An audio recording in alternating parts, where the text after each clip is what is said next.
would the speaker like to be referred to? Honorable panel, please. Honorable speaker? Honorable speaker and honorable panel.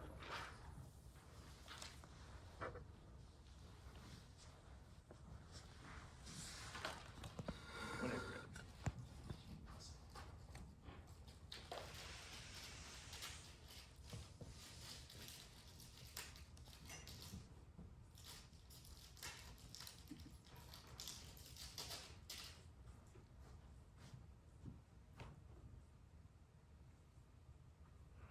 Thank you, Honorable Speaker and people in the House. This House would invest heavily into offshore Arctic oil exploration.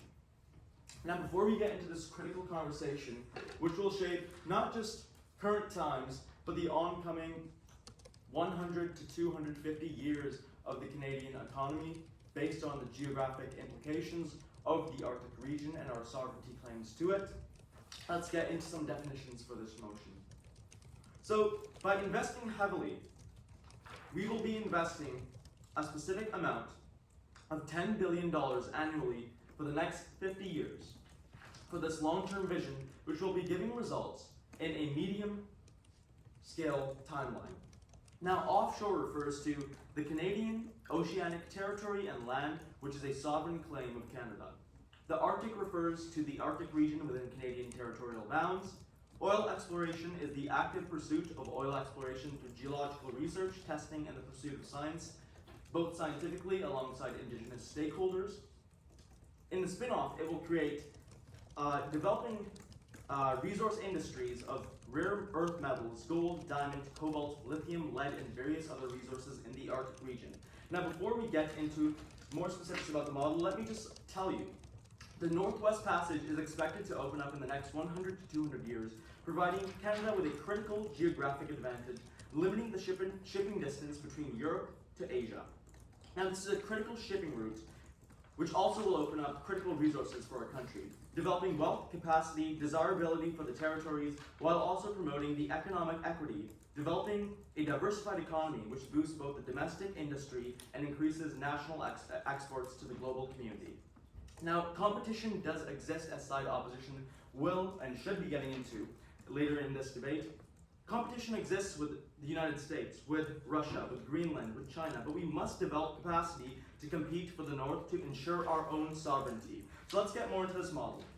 So the timeline is 50 years of capital investment, returns within 10 to 15 years on a conservative estimate.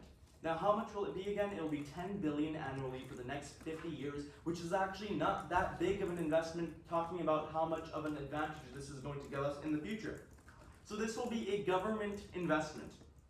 It will create significant government surpluses before, as has been seen in other places in the world, where economic viability for future generations comes from the government nationalizing a certain critical resource. So how will it be done? Through research and development for Arctic development, which fits into the budget, and research and development for the Arctic has been going on for over 30 years by Canadian institutions and the government. We have not committed, and we are already too late, but it's better to do something late than not do it at all. So our burden of proof of side government is to prove how this model will help the Canadian economy in the medium to the long run, while our burden of proof we set for side opposition is side opposition should prove how this status quo or alternatives are better than this motion in detail, meaning following a counter model of sorts of how much, when, money amounts, why, and where, not just opposing for the sake of opposing. Now, the themes of this debate are northern development, national sovereignty, the claims that Canada has territorially to the Arctic, while increasing national capacity. Also developing a competitive geographic and economic advantage over the world. And we will get into this with our first speaker talking about the geopolitical sovereignty of Canada, our second speaker talking about the environmental impacts of this bill and a positive motion while also addressing concerns. And our third speaker will go about the economic viability and the benefits of this motion. Without further ado, let's get into the geopolitics of this. Right now we live in a world where geopolitical situations change day by day. Regimes change. Elections bring in new governments with new policies. When you cannot trust a status quo for other countries, for allies, for the United States, Isn't it important to have a long-term vision in place that puts Canadian interests at the forefront? That puts our global standing at the forefront. That puts something as simple as our national sovereignty at the forefront. We on side government think that is critical for the future viability of Canada economically, geographically, in the global community, but also domestically. So, the Arctic contest is a contest right now that has multiple competitors: Russia, China, increasingly the United States of America with Alaska. Canada has the largest territorial region in the Arctic. That's not an opinion, that is a fact. Now, global ice caps are shrinking, and they're expected to shrink further. And Canada is not a big contributor to that. The biggest contributors are the three countries I mentioned: Russia, China, and the United States of America, none of which right now are... You can't say POI, you have to put your hand up. I did put my hand up. Okay, but you can't say POI, sorry, but I'll take it. Okay, why do you think putting Canada into the top bracket of like the emissions that you mentioned would actually benefit natural resources? When did I say that we'll put Canada into the top bracket of emissions? You're speaking for me right here. I said the people that are causing the specific amount of the Arctic caps to go down, which I said just right now, are Russia, China, and USA. We did not imply that Canada would be put into that bracket. That's a leading question. So global ice caps are shrinking, and they're expected to shrink further. That is a reality through global warming and through the Earth's carbon cycles, which change over time. Now, we need to develop a critical geographic and economic advantage over the Arctic. It's a blessing that we have it as a specific region, and to not develop it would be a loss of an advantage. So nationalizing the resource of that region, the natural resources, would fund and creating a resource fund for the Arctic would create future surpluses which will benefit all Canadians. Now we can see the benefit of nationalized industry in Norway, in Sweden, and in many regions of the Persian Gulf. They have created long-term, through smart resource management, they've created long-term surpluses which then they can invest in social programs, they can invest into other parts of the capacity for the state, instead of running on a constant deficit as the Canadian government does. That's not a viable long-term economic solution. So we want to create here on side government a partnership of trust, a good relationship of collaborative research with local Indigenous groups to create wealth, opportunity, and security for all. Now, not only will this create the opportunities for Indigenous research to come alongside the research done by Canadian institutions to create a truly Canadian approach of how this process of development is going to take place, but nationalizing the resources here, nationalizing the future profits, also ensures that the profits serve Canadian society, Canadian people, and also the development of the territories which have been historically neglected. I'm gonna have to cut you off now. You're over. Did I get it? Okay. Sure. Yeah. I did? Okay. I thank the first government speaker for their speech. I now ask the lead proposition for their speech of 7 minutes.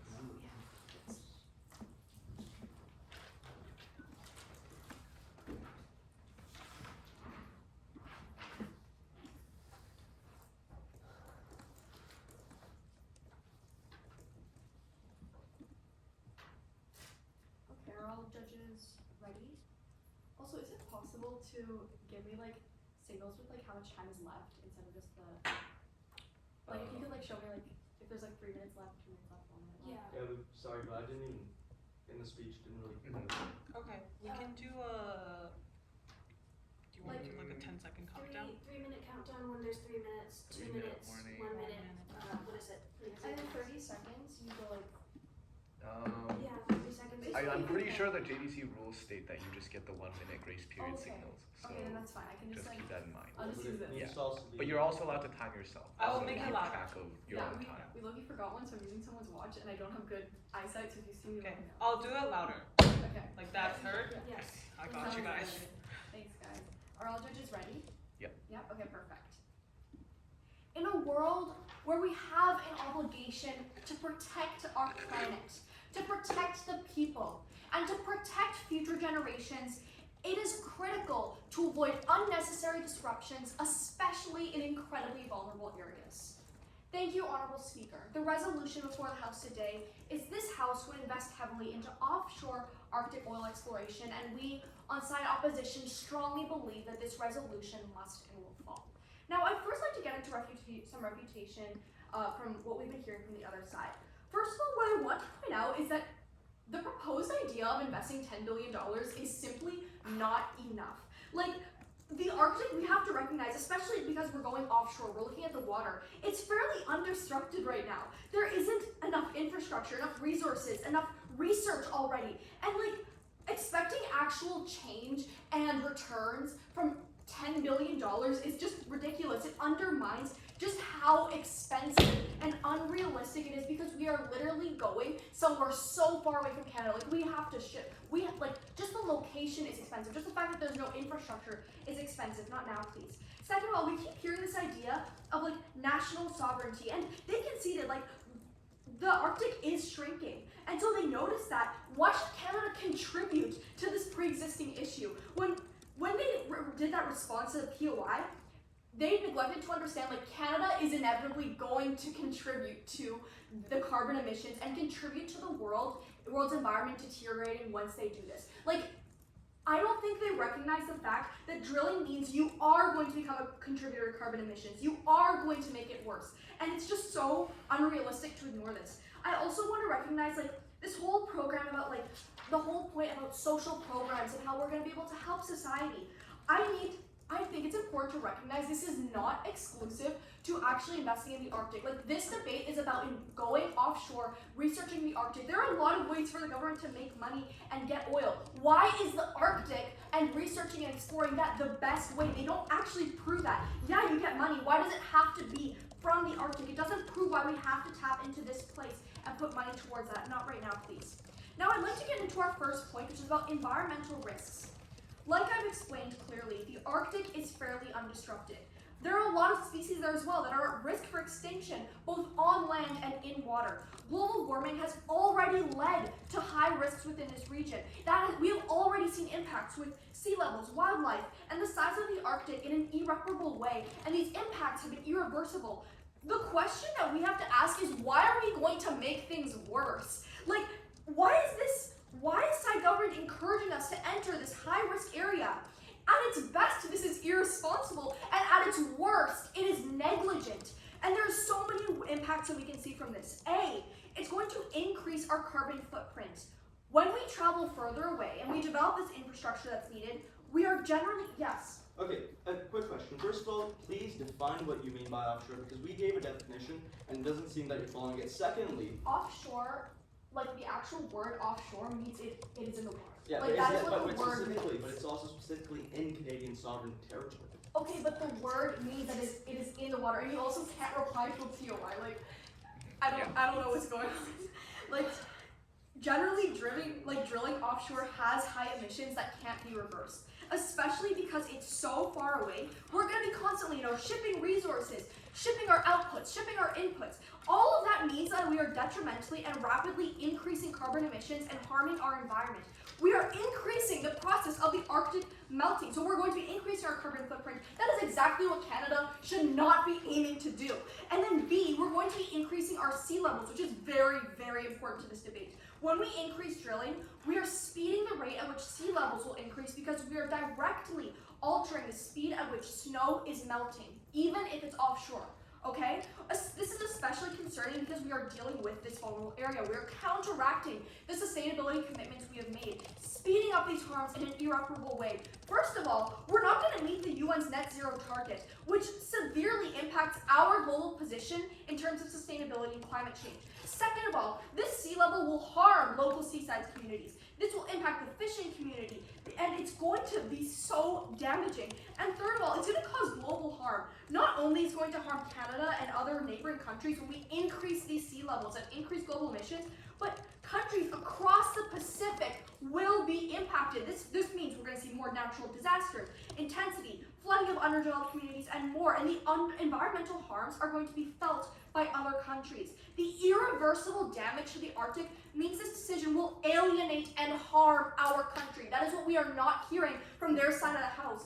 And second of all, what we need to look at on a micro scale, which brings me to my second point, is worker risks. Picture this. You're a worker, you're sent to the Arctic to support this drilling, exploration, and research thing. Once you arrive, you realize, first of all, like access to resources in life, incredibly expensive. You are in unlivable conditions that are extreme cold and a lack of proper access to resources and infrastructure. How can we reasonably expect these workers to be adequately supported in the Arctic? And the answer is you can't. You are putting them at huge, unnecessary risks.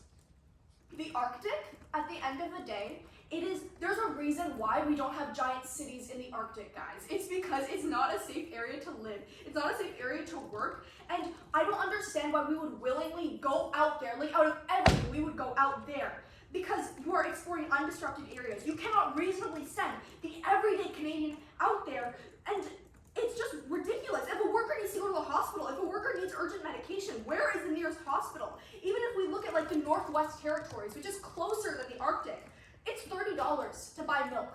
Like, it's so expensive for these resources to be sent out there and accessed. It's difficult to be accessed, and the everyday person won't be able to access it. And what, with this $10 billion investment, we're magically going to be able to make everything cheaper? Like, no, that's not realistic. We are doing a danger to everyday people. We are harming the people. We are harming the region. We are harming sea life, and it is critical to recognize that they haven't proven why it's worth it. Because at the end of the day, it's not.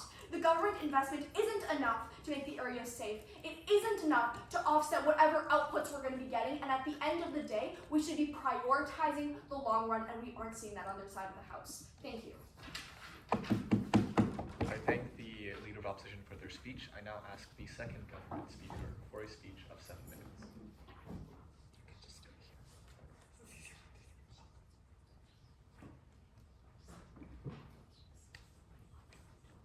Second government speaker, please come to the stand.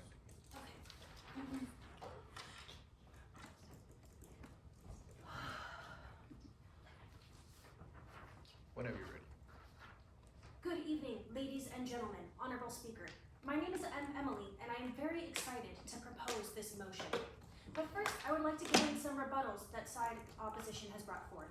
Firstly, they stated that $10 billion is not enough, that we have not conducted enough research and development. However, we have been conducting research in the Arctic offshore area and the Arctic region in collaboration with indigenous settlements in the area for the last 20 years. We have R&D stations set up. We have research stations set up already.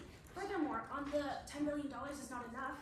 $10 million is a yearly investment. So for a 50-year investment, some simple math means that this is a $500 million investment from the government, which absolutely would be sufficient under our model, especially given that we already have the research and development completed for this motion to pass, and we have already have so much oil drilling technology in the status quo. Alberta and the existing investment in oil that we have had in Canada means that we have the oil structure we set up. We have the capital investment for the mining equipment already in the status quo, which means that we are primed to fulfill this motion. They stated that the Arctic is undisrupted and that there are at-risk animals and that sea levels would rise and wildlife flooding of underdeveloped areas within Canada and the Arctic would be impact of this motion. However, Canada is the best actor for this motion. This will pass. This area and these rich oil reserves offshore will be capitalized upon by someone, and we will explain comprehensively why Canada is the best actor for this in my speech. They talked about how we won't meet the UN's net zero target. However, we've already met the UN's net zero target in Canada in the status quo. We have net zero emissions. We actually have because it's a little bit lower than that because we have such a wealth of trees. What we are working towards is the Paris Agreement of decreasing our emissions from industry by 35% by 2050. That is what we are currently working on. We have already met the UN's net zero target.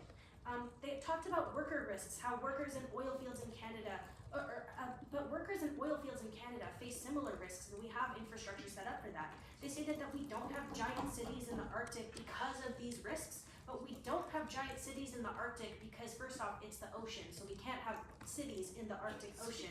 And second, because it's a very rural area. These are extreme environments. The nearest hospital would be on the oil rig that we would have on site. And so medical healthcare, and we would have medical healthcare and infrastructure set up to support our workers and mitigate the risks as best as possible.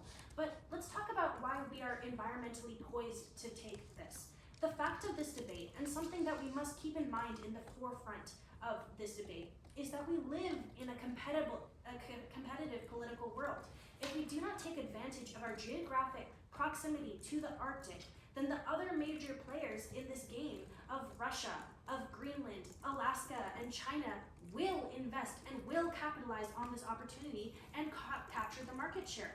Canada is on track currently to meet the Paris goals of emissions and currently outputs one of the lowest emission rates in the entire world. Canada has one of the lowest emission rates in the entire world. We are at the forefront and always have been of technological progress when it comes to things like carbon capture and environmentally friendly processes within our businesses. We have sustainability at the forefront of our Canadian ideals, and that is something that is unique to Canada, and the rest of the world historically has not shown, as evidenced by their extremely high emission rates.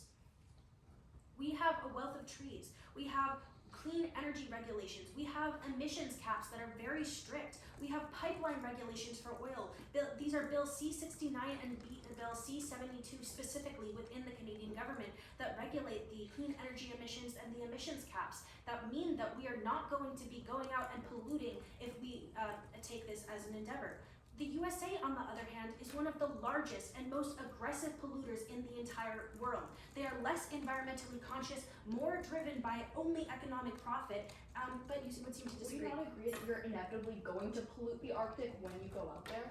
Absolutely, there is going to be some level of pollution, but the argument here is that Russia or China specifically, or the US or Greenland, if we allow any of these competitors who have the environmental on a back burner priority rather than Canada, who has the environment on as a main priority, then the impacts are not at this time. The impacts are going to be magnified tenfold if we allow China, who has one of the highest pollution rates in the entire world, to capitalize on this investment. These are major polluters. They have less restrictions in place in the status quo, and so if we don't capitalize on this, then we are doing a disservice to the environment. Canada is primed to act. We have spent the last 20 years in the Arctic with R&D situations on boats, mapping the trenches of the ocean, conducting research on how this would mitigate the impact on local animals, such as polar bears, fish, and seals. We have worked with Indigenous groups in rural Canada to gather traditional knowledge. This is within the Arctic. And so we already have these existing relationships set up. We have had a technological investment and capital push over the last 20 years towards lowering emissions on ships, innovating new technology for carbon capture, and regulating emissions caps. We are the best actor for the environment, and we are not at this time, and we are poised to act. So what is the political importance of moving now? We would like to ground this argument in reality. If we let this argument opportunity slip away, then it is unforgivable harm for the Indigenous groups that Canada has already collaborated with and the other actors would not have collaborated with and will simply impose their will on these Indigenous groups. We have explored the most environmentally friendly methods, so this is an unforgivable harm on the environment, on the ecosystem, on the fish that would be impacted if we let other actors capitalize on this opportunity. This is an unforgivable harm for the stagnating northern economies of Canada, who are facing a lack of jobs and would have to give up the economic reinvigoration that this would offer us. And this would be a shift in investment to these rural areas, which our third speaker will talk about more. We are a resource-dependent economy, and since the dawn of Canada, we've been priming ourselves to move into the future. This is the future. We would have first movers advantage for the Northwest Passage and crucial shipping lanes and economic connection points to Europe and Asia. Thank you. Thank you. I thank the second government speaker for their speech. I now ask the second member of opposition to come up for a speech of 7 minutes.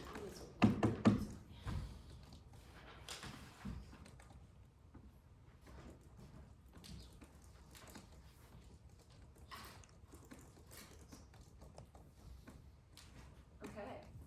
Judges ready? When side opposition fails to see in this debate is the immense cost they create to Indigenous communities, to the environment, and to every single citizen in Canada that this proposal creates as a result. On this basis, we're proud to oppose. As your second speaker for side opposition, a few things for you today. First, I'll be giving rebuttal to every single argument brought up by side prop, then reconstruct my partner's excellent two strong points, and finally delivering our final point called economic risk. So first, moving on to some rebuttal.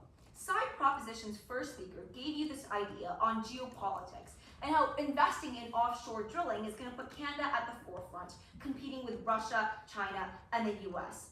Couple of things, couple responses. First, it is a bold claim that Canada can suddenly just float to the top of competing with these giant countries who've done major years of investment towards these capitals when Canada has simply not enough infrastructure, not enough investment, and like my partner already said, $50 billion over the next 10 years is not enough to put Canada at the risk of this. No thank you. And second of all, they never actually logistically address how Canada will be able to do this. They never talk about the infrastructure costs. They never talk about how Canada is going to get these people to the Arctic in the first place.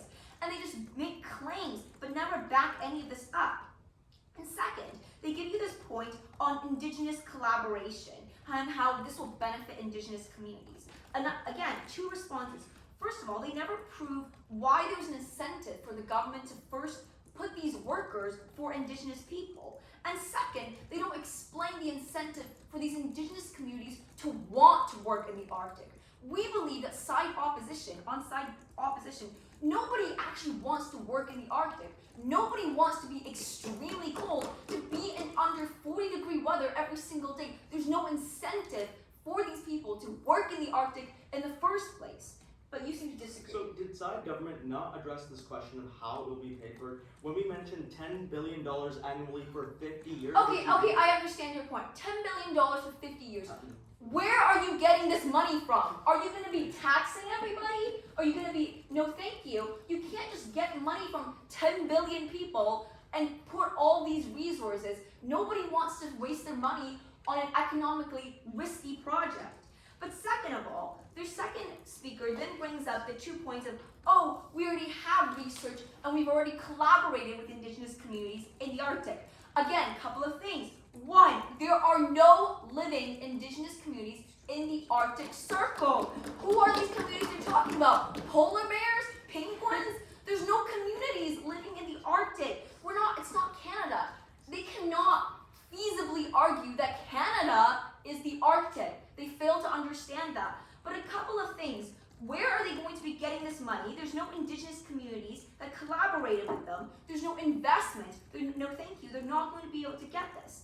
And then the second speaker brings up another repetitive point of the first speaker, explaining, oh, this is going to bring up geopolitical competitiveness, and that we already have trees, and we need to care more about economics and not care about the fact that we're very responsible. Okay, so a couple of things. One, it's a repetitive point of the first speaker, but two, they concede to the fact that Canada is responsible. Why on earth should Canada work backwards and become less responsible? We simply think that's an illogical response, illogical choice that Canadian governments would not make. Now moving on to some reconstruction. So my partner's first point was on environmental risks, how this is a negligent act and how this will heavily increase carbon footprints and sea level. Their single response was that, oh, but the economic benefits outweigh the environmental risks. First of all, they don't take down my point. But second of all, they don't understand that Canada has not yet reached net zero by the UN Council, okay? And they actually don't prove the economic benefits at all. They never show you how this will create economic benefits. They don't tell you that, oh, the resources extracted from the Arctic is actually the same oil that you get in Alberta. It's not some magical oil you get just because you can drill it in the Arctic. So they never prove how they create more economic benefit. But my partner's second point was on worker risk and how this creates immense amount of unsafety and harm to the people who would have to work in the Arctic. Their response is, oh, there's already infrastructure set up there. This is simply untrue. There is no set up infrastructure there. And they actually concede to us. They say, oh, it's going to be very dangerous and because it's rural, and so we will have safety precautions there. But that's economically infeasible. To set up these hospitals, set up these schools, to set up all these infrastructures require a lot of money, and it's dangerous, and there's not possible, so they don't have infrastructure set up there. And so now that I've taken down all their points, I'll be moving on to my own point called economic risk. The thesis at this point is that drilling in the Arctic demands immense new capital investment with unnecessarily high opportunity cost. So first of all, why is it that working in the Arctic is difficult? So let's characterize what the Arctic is, right? It's built from slabs of uneven ice, there's extreme weather, there's unpredictable waves, which means that to make the Arctic a workable place, as in having machines that don't just fall off into the water and having people actually stay afloat, requires significant investment of new technology and capable machines which are beyond expensive. This is a waste of investment for 3 reasons. 1, we already have drilling infrastructure within domestic Canada, like Alberta. Why on earth would you want to waste these years of experience, reliable machines, to take this risk out in the Arctic Ocean? But second, there's no guarantee of high returns. You're pouring so much money just to build new machines, transportation pipes, boats to carry people, but at the end of the day, you're getting the same oil, you're getting the same resource that we already have domestically. And third of all, you'd be wasting a lot of money training these workers. You can't just send a normal living person to the Arctic. They don't know how to react if they fall in the water. You're going to do a lot of first aid training, swim in freezing beneath water, and they don't have any of these resources. And so the impact of this is that unstrategic allocation of government funds and undermines the livelihoods of every single worker that you'd be putting at risk towards this project. On this basis, proud to oppose. I thank the second opposition speaker for their speech. I now call upon the third government speaker for a speech of 7 minutes.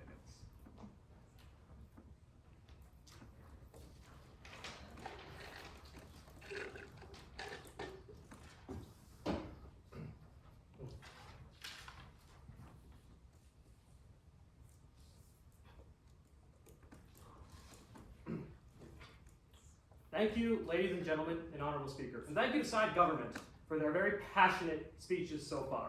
If aggression was the equivalent to accuracy, then maybe my list of rebuttals would be a little shorter. Unfortunately, there are quite a few gaping flaws within side government's arguments I'd like to go over before diving into my main points. First, they brought up this idea that Canada can't just float to the top of this industry through investment. There is not enough money for us to achieve this. They seem to fail to understand that is exactly what we are proposing. Investment to allow us to climb to the top of the industry. That is what we are proposing. So this argument of, oh, we don't have enough money right now. Yes, we are asking to relocate that money so that we can do this in the future. Next, they said that there's no incentive to work in the Arctic. No one's ever going to want to go out of their way to somewhere far away from an established city and work under harsh conditions, except for the fact that that's just what working on an oil rig is. There are already people who are willing to go out and do these dangerous jobs because of the general high pay as well as the specialization and demand for these skilled workers. It is still protected time. Now I'll take the VOI. Do you not realize where are you going to get this money to pay these workers? That's a fantastic question that I will be addressing in my long list of rebuttals. So, this money, Canada already has a large budget for natural resources. It is one of, if not the main component of our economy, is exporting natural resources. This should already fit within our budget. It is $500 billion, more than enough money to achieve this, but it is $10 billion a year. So it is a progressive plan. Plus, there will be more short-term rewards for doing this. We will be getting those natural resources and they will be supplementing this, lowering the cost in the future. The money is going to be coming in shortly over the next few years, as well as we have more and more resources simply from the profitability of this motion, Honorable Speaker. They also said that we can't set up schools and hospitals, that the infrastructure costs are too high for the territories. Now, I've never really gone up to northern Canada, Honorable Speaker, but I'm pretty sure they already have schools and hospitals. This is not some backwards wasteland that do not have these resources. Yes, they need economic boosting, but that is actually what our motion will be helping. It helps drive money and economic growth to the territories, not this time. And finally, not this time. They stated that there's no real reason. We're taking an unnecessary risk. We already have oil, said their second speaker. Why would we want more? I already have $1 in my bank account. Why would I try to earn more money? Canada already has money coming in from Edmonton. Why would we want more money? Simple. More money allows the Canadian government to improve the quality of living for the Canadian people. Yes, we already have outlets that generate revenue, but the government simply saying, nah, we got enough, we don't need any more money, is irresponsible and arrogant to consider as a financial position for the Canadian government. But now that that's out of the way, I would like to go into my main pillars supporting this motion, which starts with the untapped natural resources the Arctic holds. The Arctic has been stated by multiple professionals as being a place of large deposits of oil as well as other natural resources. This is something that not just Canada, multiple countries have acknowledged this. It has been a growing interest in the Arctic for years, decades now even. And this is especially helpful for Canada because we are a heavily natural resource dependent economy. We are a heavily oil dependent economy. It is one of our primary exports, and it is pivotal for the growth of our nation, especially in the coming years where oil will be experiencing more and more shortages, and there will be a growing demand for it, which means there will be a higher price for it. Meaning if Canada can access this oil before our competitors, we will be able to capitalize on our geographical as well as our economic position. Funding and building more sites and infrastructure dedicated to harnessing oil deposits in the Arctic, we will not only see a large return on investment for the Canadian government, but allow for our economy to grow and become an even larger competitor. We can take up more of that market space for oil. This motion is a combination of both practicality and opportunity. Canada is geographically located such that we have easier and more direct access to these oil deposits than many of the other countries that would be potentially interested.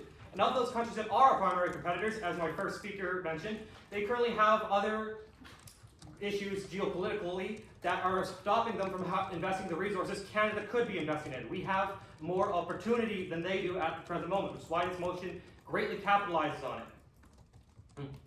This also greatly reduces potential costs and allows for us to take advantage of our existing knowledge base and our existing technology. Because we have such an oil-dependent economy, because we have such a resource-dependent economy, we already have knowledge, we already have technology. The research necessary is much less than inside government would have you think. We already have the research done to at least start this motion, and our technology will only continue to improve. In fact, it will exponentially improve as this motion plays out. Next, there will be a benefit to Northern Canada specifically. The territories have historically been underfunded and lack resources, both natural and labor in nature. This has led to consequences such as weaker economies, a lack of skilled professionals, and a less maintained infrastructure. However, once this motion is implemented, Honourable Speaker, their economy will experience growth, as a lot of the people who are going to be moving up towards the Arctic to work will be staying in the territories, they will be spending their money in the territories, they will be contributing to the economy of the territories. The money from oil exploration will have a more immediate effect, as there will be more companies moving up north, there will be more people investing in these territories. And with this investment allows the territories to improve their infrastructure. One of the main arguments side opposition's second speaker brought up was a poor infrastructure up north. But this motion actually encourages people to invest in that infrastructure, to improve the lives of the people already living there. This is reliant on the most fundamental laws of economics, supply and demand. This motion capitalizes on the global demand for oil in coming decades and the demand for jobs and economic growth in the territories. Then the supply follows. Skilled labor, resources, and funding will be allocated up north, allowing for the quality of life to improve over the next few months. This isn't just a motion that benefits Northern Canada. It improves our overall economy. Our economy is suffering. We are struggling as a country and as a people. At the time of our position and identity in the global economy and stage, we need a plan. That is what we at Side Government are proposing. A plan, a way forward, a way to grow our economy and to allow for the Canadian government to have more money to reallocate towards social benefits, towards healthcare, towards education. This improves the quality of living for all Canadians over the next 5 decades. And that is why I'm so happy to be arguing for this motion on Side Government. Thank you, Honourable Speaker. Member of Government for their speech. I now ask the third member of opposition for a 7-minute speech.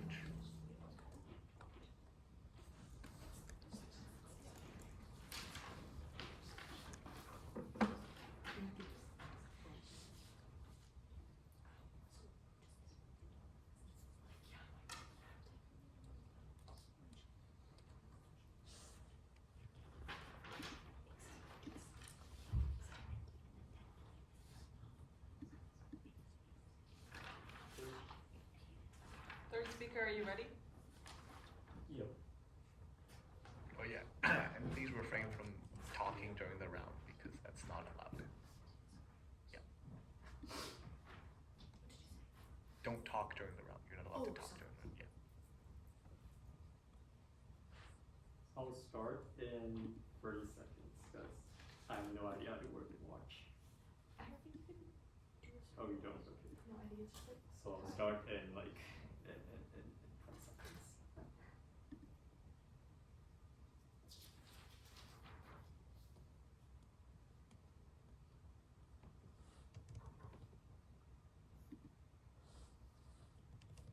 Okay, in 3, 2, 1. Side government is basically just irresponsible and arrogant, in their own words. They seem to think that we are the irresponsible and arrogant side in this debate, but they actually misunderstood the motion to begin with. Because they're saying that the Arctic territory is in fact somehow actually Canada's northeastern territory. That is of course a fundamental error that, well, I have no idea how to rebuttal that, but that is just an error that they made. So this is not actually like, their debate is revolved around this like utopian thought that somehow the entire Arctic is ours. So yeah, we have that. But then onto some, like in my speech, I'm gonna answer 2 questions. Why are we prioritizing drilling and why the Arctic? But before that, I will go into some rebuttals because somehow they like rebuttals. So let's just give them some rebuttals as well. Well, so firstly, they say that apparently a small government, that apparently this cost will be like mitigated because the research costs of government projects are low. Well, a small research project of the average research project cost of a Canadian government project is around $20 million. And if you extrapolate that into the long term, the $500 billion investment is not enough. And we've already told you that this $500 billion comes from nowhere. Well, do they want to increase taxes, or are they just going to increase spending irresponsibly? So this is just a fiscally irresponsible way to govern our country. The second thing is, and they really like to say that they have this plan, no thank you, that they have this plan regarding Arctic, regarding working with the indigenous people in the Arctic. This is just a buzzword. They don't actually have a plan. So again, well, their idea is quite dumbfounded, to be honest. The third thing is that they say that somehow we need to target the Arctic because there's like an untempered oil opportunity there. But why is the oil in Canada not enough? They have not actually engaged with this idea from their debate. They did not actually recognize that within Canada we already have the resources in place. And that brings me to what I want to first begin with, which is 2 framing issues regarding their model. They tell you that Canada has already engaged with the relevant stakeholders in Arctic research, and that we have enough scientific capital to justify this exploration. Well, this framing is actually inherently utopian and unrealistic because of 2 things. Firstly, scientific research has not actually been on Arctic oil viability, but instead on environmental risks. Secondly, if they were to actually engage with any scientists at all, they would actually tell you that Arctic exploration should not be tempered with because of the high environmental risk involved. So them putting stakeholder engagement within their model is just a utopian and unrealistic expectation on that side, which they have so far yet to meet. Secondly, they frame that their framing model assumes that Canada's environmental position will remain intact. They told us that they are going to be responsible because we have so many trees and because of whatever the hell, that Canada is so environmentally sustainable that we would not be impacting our environmental sustainability position. Well, Canada is not only moving backwards because of their motion, this bill, if you were to actually assume that Canada is prioritizing environmental sustainability, then the House will not actually support this motion. They themselves will not actually support drilling in the Arctic. Therefore, their framing model is inherently against the proposition itself. So, there's that for them. But now onto my main sort of contribution to this debate, and I want to answer my first question, which is why are we prioritizing drilling? I want to use this, under this theme, I want to weigh the environmental benefits of the environmental risk of drilling in the Arctic against their so-called economic benefit. We already told you that it is economically inviable, but let's just somehow be charitable and assume that you will gain economic benefit from the $500 billion they invested in. But there's actually two things to note here. Firstly, the infrastructure cost, the cost of bringing workers, of training workers, of generally building the infrastructure, the logistics in place to make this viable will already upset the balance of economic benefit that we could derive, so that this entire policy will not actually work out in the short term.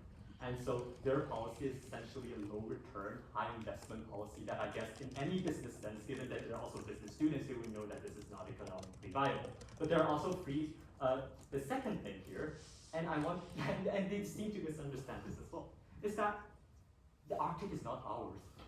No, thank you. The Arctic is not ours, so it is not ours to align with sustainability, that it is not ours to control. We cannot actually realistically, economically whatsoever, put drills into the Arctic because that violates international policy. This is not a viable option economically because that would harm the risk, that would lead to the risk of alienating our partners. It would lead to worse trade deals whatsoever.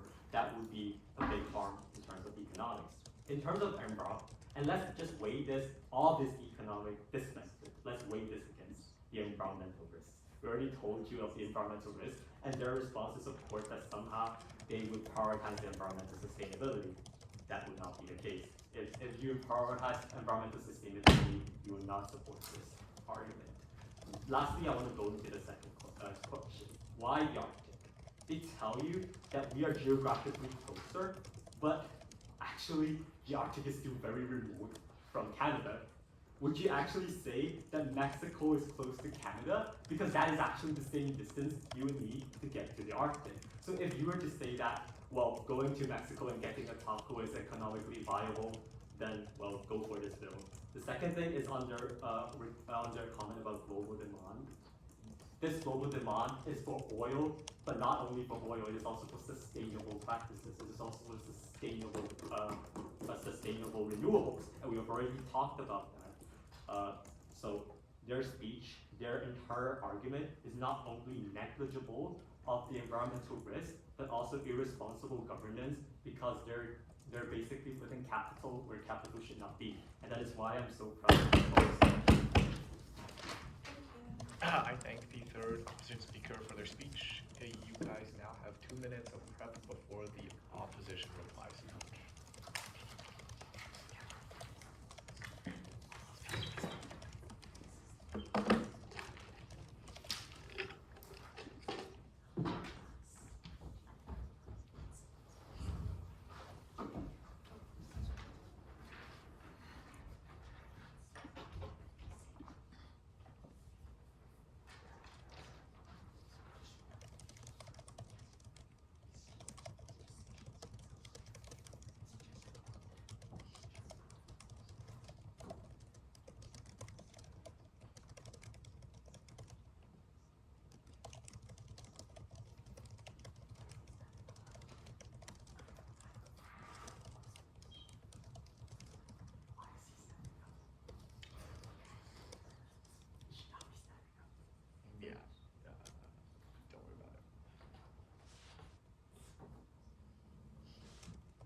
That's 2 minutes. I now call upon the opposition reply speaker to come give a speech of 4 minutes.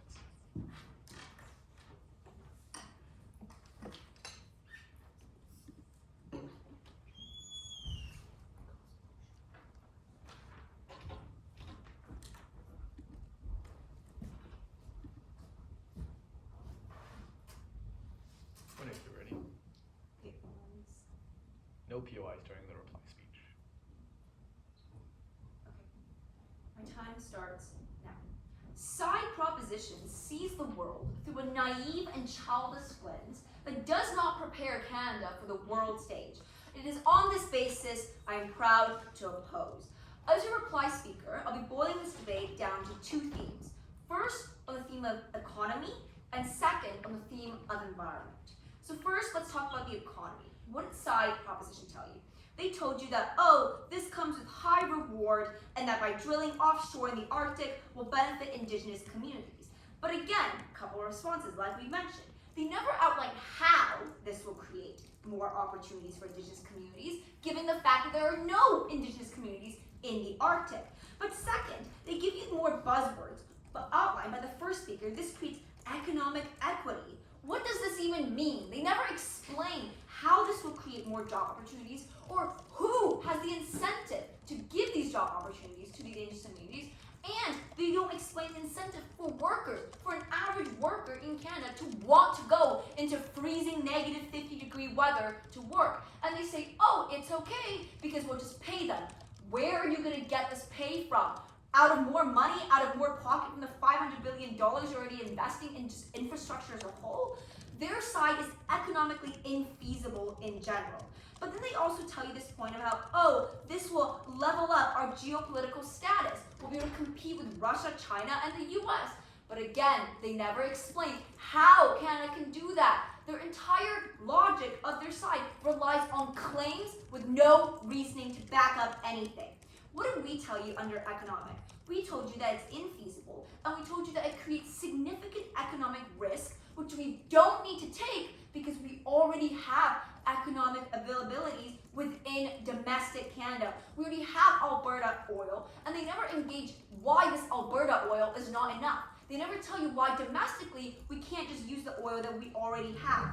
And so we win under the theme of economics because we are feasible, we are realistic, and we tell you that the opportunity cost is stupid and we don't need to take that opportunity cost under our side of the house.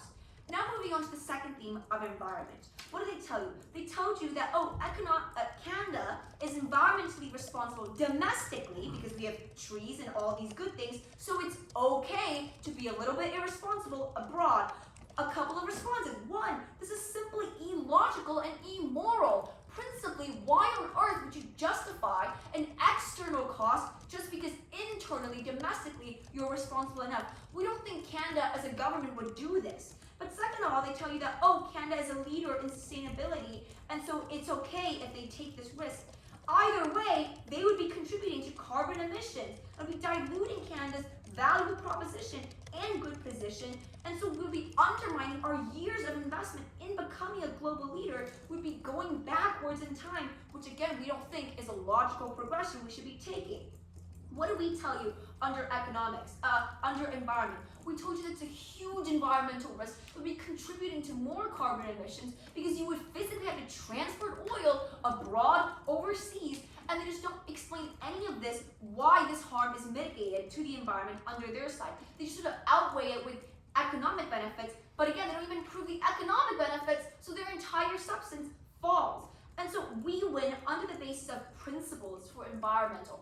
We don't think that Canada should be working backwards. We don't think that Canada environmentally should be taking these huge amount of risks just to get infeasible outcomes that are not even outweighed by any means. On this basis, we're proud to oppose. I thank the opposition reply for their speech. I now call upon the government reply speaker to finish off this debate for us.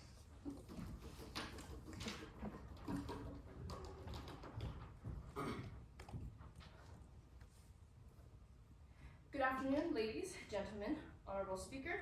My name is Jay and I have the honor of closing for side government. So first I would like to restate our motion and ensure that all of our definitions are on the same page. We as side government are proposing to invest heavily into offshore Arctic oil exploration. Side opposition claims that there is no point in doing this, and they've given reasons such as the Arctic is a place that cannot be worked in, and it cannot be done as isolated work camps don't exist.